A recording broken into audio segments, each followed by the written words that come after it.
आज हम इस पोस्ट में आपको बुढ़िया और उसकी दो बेटी की कहानी सुनाएंगे। हम अक्सर मंजिल पाने से ही पहले ही थक जाते हैं। और संघर्ष करते करते खो जाते हैं।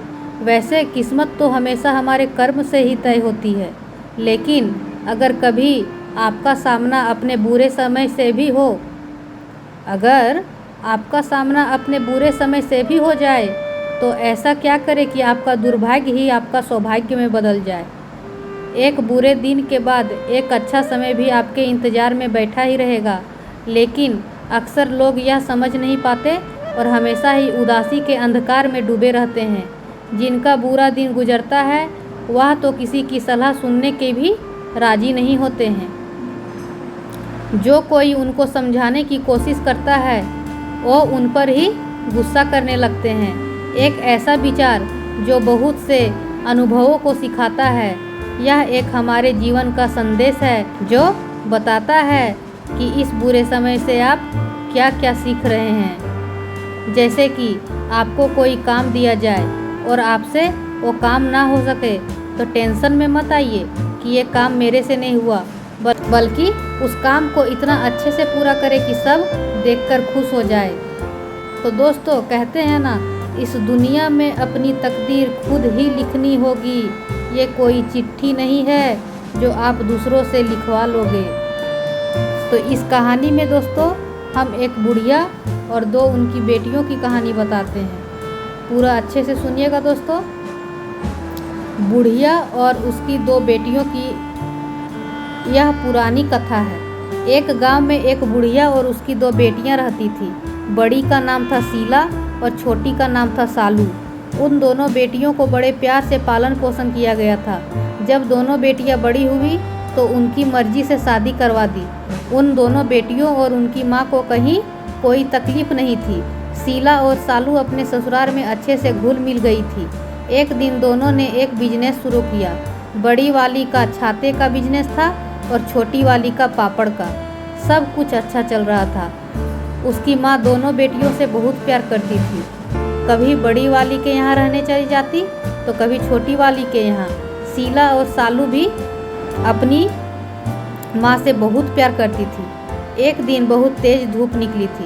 उसकी माँ शीला को याद करके रोने लगी, जिसका छाते का दुकान था, क्योंकि कुछ दिनों से ठीक नहीं चल रहा था। उसकी माँ भगवान से बोलने लगी कि आप बारिश क्यों नहीं कर रहे हो? बारिश हो जाएगी तो लोग छाते खरीदना शुरू कर देंगे। मेरी बेटी का जो धंधा है धीमा हो गया है, वो अपना परिवार कैसे चलाएगी? इतना बात बुढ़िया ने कहा कि चमत्कार हो गया। और चमत्कार हो गया और बारिश शुरू हो गई। बुढ़िया खुश हो गई और उसके चेहरे पर मुस्कान आ गई। फिर उसके चेहरे पर अभी मुस्कान आई ही थी कि उदास हो गई और वापस आसमान के ऊपर देखकर बोलने लगी, हे भगवान, ये आपने क्या कर दिया? मेरी दूसरी बेटी का तो पापड़ का बिजनेस है, वो सुखाएगी नहीं तो बिकेंगे कैसे? मेरी दूसरी बेटी के बारे में भी तो सोचो।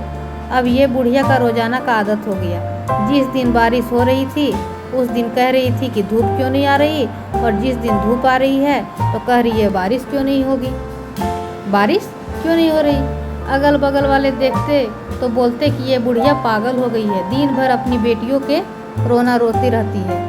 एक बार एक साधु वहाँ से निकल रहे थे और ये आसमान को देखकर रो रही थी हमेशा की तरह।